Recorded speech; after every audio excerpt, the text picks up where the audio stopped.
नमस्कार। आपका इस ज्ञानवर्धक चैनल में बहुत बहुत स्वागत है। आपके सहयोग से चैनल को आगे बढ़ाने की प्रेरणा मिल रही है। धन्यवाद। आप अभी तक इस वीडियो में एपिसोड के रूप में देखा है इरावती और चंद्रभागा नदियों के बीच स्थित मध्य प्रदेश की कहानी। वहाँ का राजा शल्य बूढ़े हो चुके हैं और उन्हें पोती के विवाह की चिंता सता रही है। बूढ़े शल्यराज अपने परिवार के साथ भोजन करने के बाद जाकर सो जाते हैं और इधर उनका बेटा रुक्मरथ को भी नींद नहीं आने से वो भी करवटें बदलता रहता है। उसको भी अपने बेटी के विवाह की चिंता सताती है।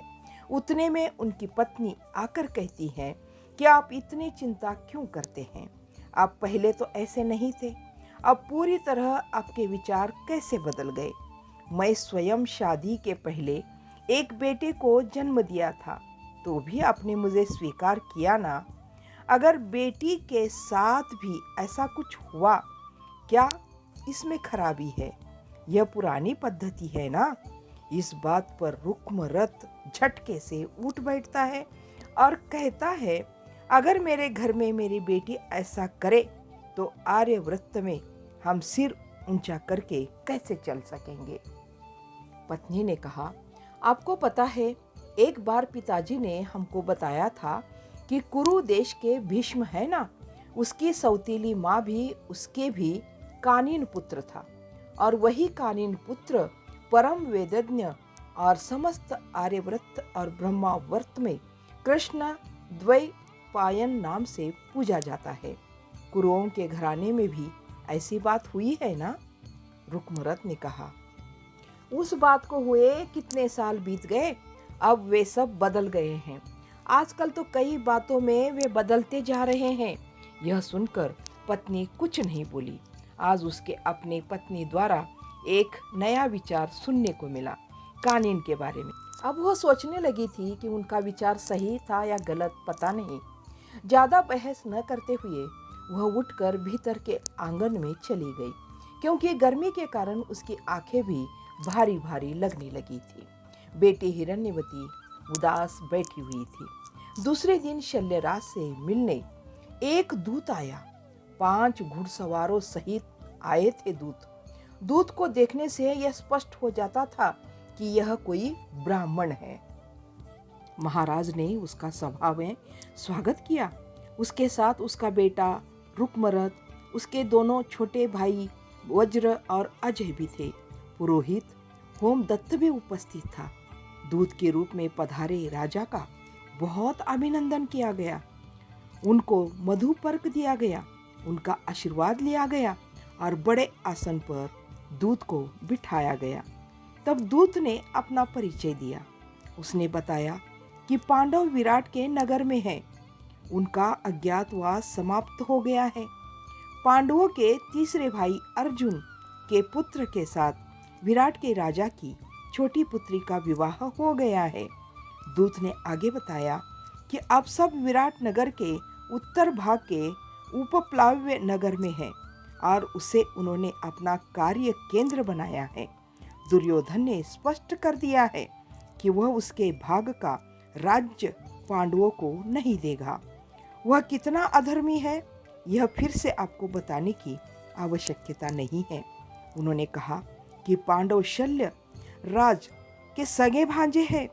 वे स्वयं आकर मामा के चरण स्पर्श करके अभय याचना करने को निकले थे, परंतु युद्ध की तैयारी और दूसरे कारणों से वे आ नहीं सके। उन्होंने मुझे भेजा है। उन्हें मालूम है कि आप व्यर्थ की औपचारिकता में विश्वास नहीं रखते। उन्होंने आगे प्रार्थना की कि आप अपनी पैदल सेना और अश्वों, रथों, गजों सहित स्वतः चलकर रण का नेतृत्व संभालकर उन्हें विजय दिलाए। बीच में ही होमदत्त ने पूछा कि ब्राह्मण देवता, आपका मूल स्थान कौन सा है? दूत ने कहा, कापिल्य। अब तक दूत की बातें ध्यान से सुन रहे सभी ने सोचा कि यह ब्राह्मण दूत पांडवों की ओर से आया है। उनकी भाषा, आत्मगौरव और उनकी बात करने का जो ढंग था, विनय, आत्माभिमान, उच्च भाषा और संस्कृति देखकर सब बहुत प्रभावित हो गए थे। रुक्मरथ ने भी दूत से पूछा कि कौन कौन से राजा आपकी सहायता के लिए आ रहे हैं। ब्राह्मण दूत ने कहा कि पांचाल, मत्स्य तो पांडवों के समधी है ही, वे मदद तो करेंगे ही। पांचों के कई चित्रायुध, चेकितान, सत्यध्रुति, व्याघ्रदंत, चंद्रसेन, महारथी काशीराज, सगे मामा, आप और आपके पुत्र। ब्राह्मण दूत ने आगे कहा कि और विस्तार से क्या बताना है। समस्त ब्रह्म व्रत और आर्य व्रत पांडवों की ओर है। यह बात नहीं कि वे केवल पांडवों की ओर हैं, वास्तव में वे तो धर्म की ओर हैं, राजसूय यज्ञ पुण्य की ओर है, वेदज्ञ और धार्मिक पांडवों की ओर है। हस्तिनापुर के आचार्य द्रोण, कृपाचार्य आदि लोग और स्वयं भीष्म भी सदा पांडवों को ही आशीर्वाद देते रहते हैं। इस बात से शल्यराज को बहुत संतोष हुआ। होमदत्त को भी उनके बात करने का ढंग बहुत पसंद आया।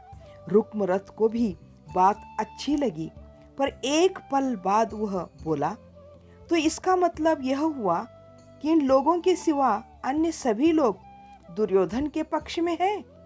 विराट नगर उत्तर गोग्रहण में दुर्योधन के पक्ष में त्रिगर्त के पांचों भाई, कौशल्य का राजा, बृहद दल, दुर्योधन के सगे मामा शकुनी, गांधार की ओर से सभी राजा, राजा पौरव, जलसंग, ब्राह्मिक के राजा लोग, अलम्बुज, प्राज्ञ ज्योतिषपुर के राजा भगदत्त, अचल, वृषक, यही नहीं हस्तिनापुर के आचार्य द्रोण और आचार्य कृपा आदि सब कौरवों की ओर से है। पांडवों से प्रेम होने पर भी यदि युद्ध ठन ही जाए तो वे अपने स्वामी दुर्योधन के विरुद्ध नहीं जाएंगे। कर्ण तो अतिरथ ही है, उसका पुत्र वृषसेन भी कम नहीं है। रुक्मरथ की यह बातें सुनकर पांडवों के दूत का मुंह जरा उतर गया। तुरंत अपने को संभाल कर उसने पूछा, महाराज, आप जिन जिन के नाम ले रहे हैं ये सब अभी तक पांडवों की ओर भी नहीं है। ये बात ठीक है, पर ये लोग अभी दुर्योधन की ओर भी नहीं गए हैं। दूत ने आगे कहा कि दुर्योधन के बंधुआ कर्ण के अतिरिक्त आपने जिन जिन के नाम लिए हैं वे सब पांडवों का साथ देंगे ही। मछली उछलकर पानी में जाकर गिरेगी या रेत में? आर्य धर्म का अनुसरण करेंगे या अधर्म का? शल्यराज, वृत्ति से मैं ब्राह्मण हूँ, पर ज्ञान से आप मुझसे बड़े हैं। आर्य धर्म के बारे में आप ही बताइए। शल्य ने खंकार कर गला साफ किया। रुक्मरथ कुछ कहने को था कि उसने अपने को रोक लिया। शल्य बोले, दुर्योधन ने यदि पांडवों का राज्य वापस नहीं दिया तो समझ लो कि शल्य की बाहें, गदा, रथ, अश्व, हाथी, पदाती सभी कुछ दुर्योधन पर टूट पड़ेंगे। इस तरह से पांडवों की ओर से पधारे हुए ब्राह्मण दूत के सामने राजा शल्य ने अपने विचार प्रस्तुत किए। अब वीडियो को यहीं समाप्त करती हूँ। इसके आगे का भाग आप अगले वीडियो में जरूर देखिएगा। वीडियो अच्छा लगा तो लाइक शेयर कमेंट जरूर करें, नए हो तो सब्सक्राइब करें। मिलते हैं अगले वीडियो में, तब तक के लिए धन्यवाद। जय हिंद।